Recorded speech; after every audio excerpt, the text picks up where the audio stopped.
Welcome to the West Ham Voice. My name is Stel. Thank you for joining me. If you're new to the channel, if you've only just found this channel, please do hit the subscribe and like button and the bell notification to let you know when I'm next doing a show. For those of you who are regulars, please hit the like button if you like what you hear. You can always hit the thumbs down button as well if you don't like it. I know many of you won't need to any stats to determine what's gone wrong with our season. But the recent Sky report that was produced was an interesting read nonetheless. David Moyes, it started off by saying David Moyes has recently surpassed Harry Redknapp for managing the most games in the Premier League, with David Moyes now achieving 644 games in the Premier League, where Harry Redknapp had finished off with 641.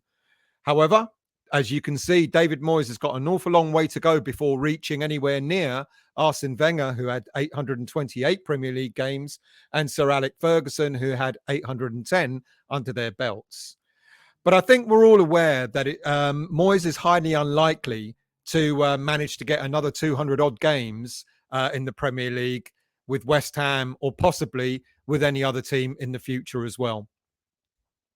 And it's quite possible that his spell at West Ham United as a Premier League manager may come to an end this weekend, dependent on the result against Nottingham Forest. We find ourselves in the relegation zone, having won just one game in the last 11. In order to stay in the Premier League, we're going to have to find at least another 6 wins from our remaining 15 games.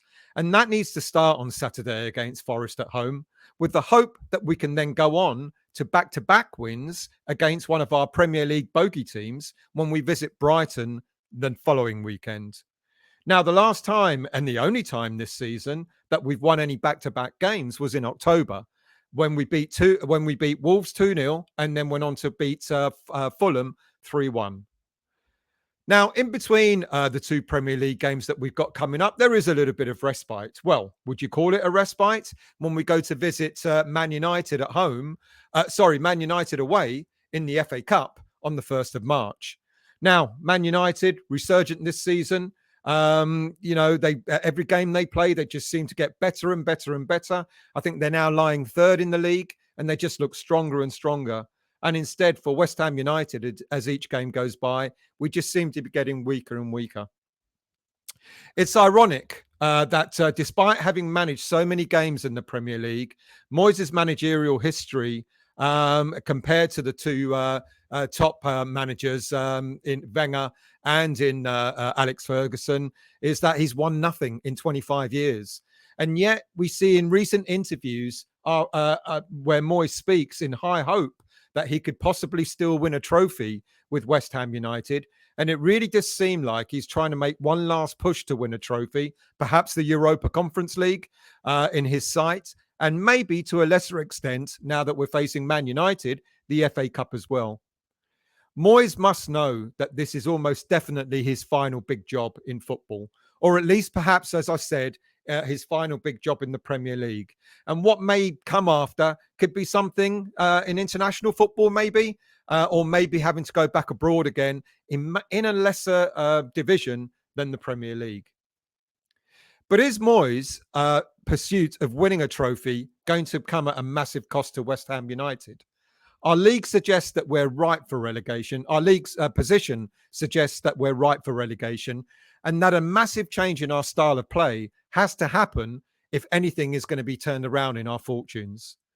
But Moyes is adamant in doing things his way, which is admirable in a manager, I guess, when he sticks to his principles.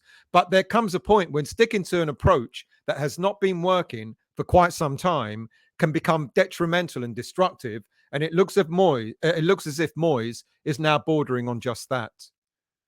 A defeat against Forest won't be the end of the world, but it will make it all the more difficult for West Ham United to pull away from the relegation zone. Of our last 15 games of the season, we've still got to play Man City, Arsenal, Liverpool, and Man United. All teams that we've rarely done well against in the past. Yes, there have been the odd occasions when we've won the victory over Liverpool, for example, last season at home. But still, nonetheless, these are games that we're not necessarily expecting to get anything from.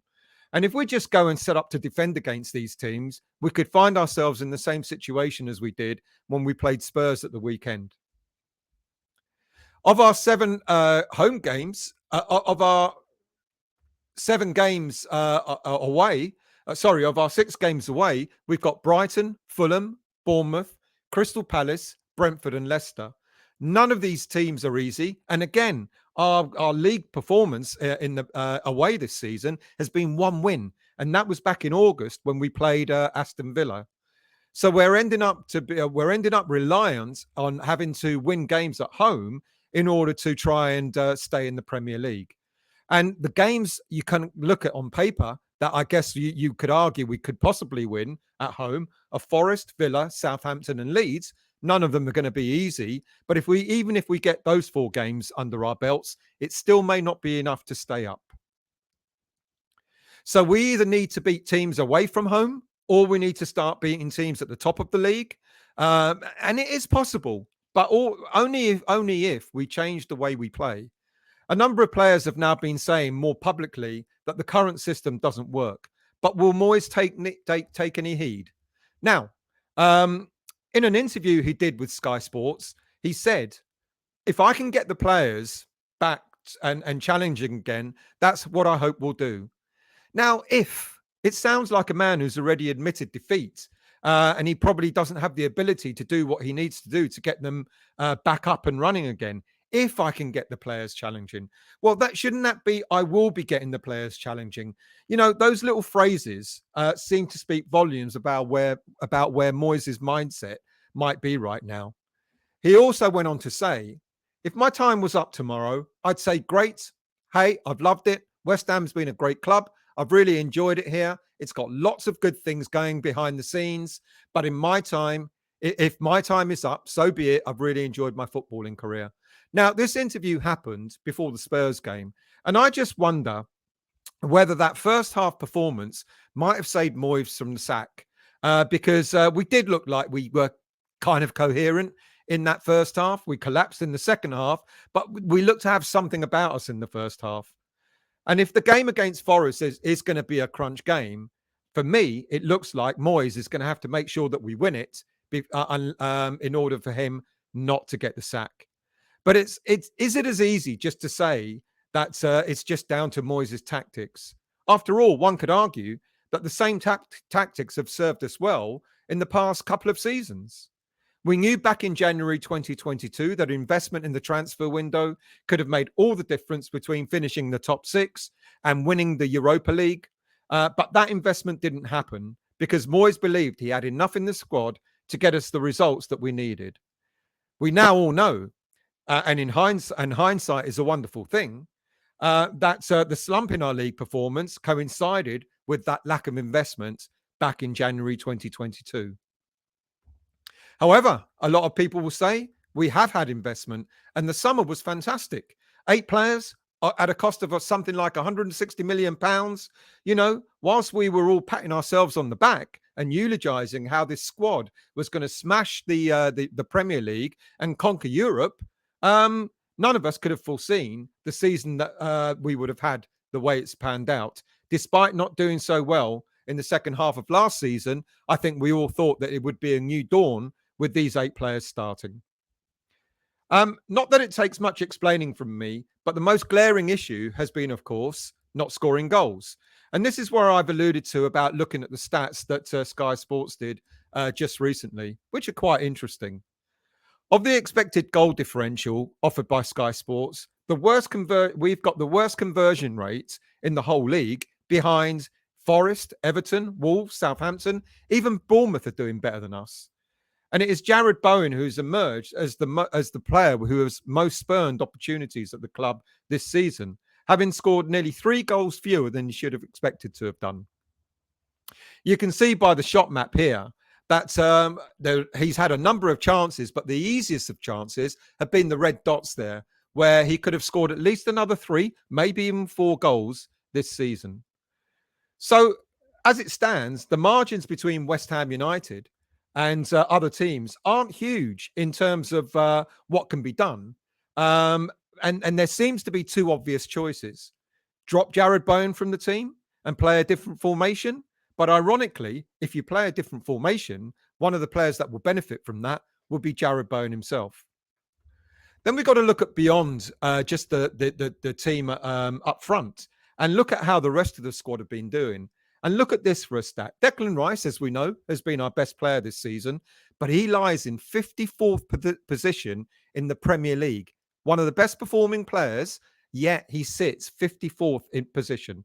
That's insane. And it suggests that it's not just one or two players that are not performing, but it's the whole squad that's underachieving. But having said that, it's the manager's job to actually do something about it. You know, when a player is not doing well, it's his job to actually look at an alternative and bring those players in.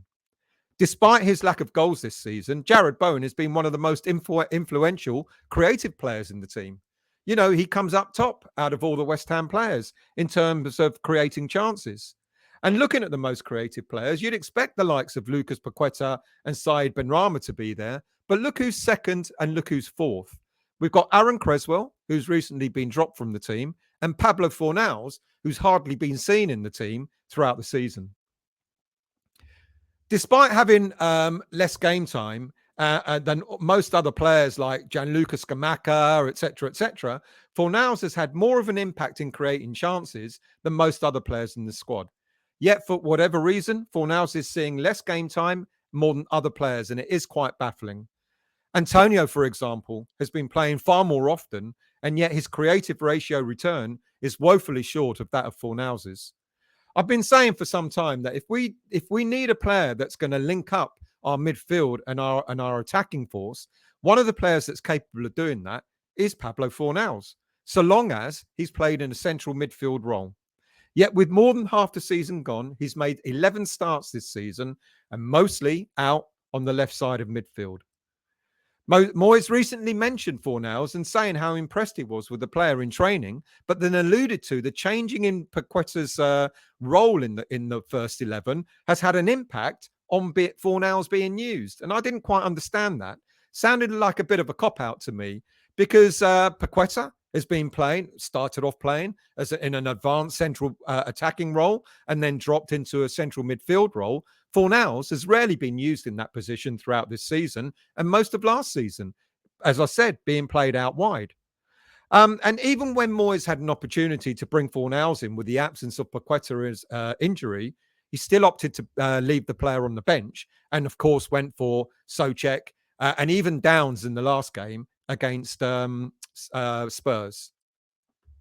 Another player who's seen very little game time this season, even less than Fornals, is Manuel Lanzini. Last season, he finished off with a 92% pass success rate, and yet this season, he's only seen 122 minutes on the pitch.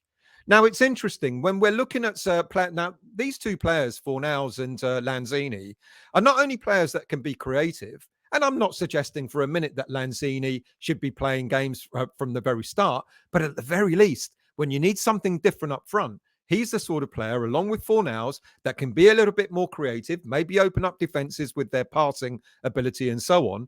And I'm thinking that maybe when we need something a bit more creative, these are the two players that can come on and maybe make something happen.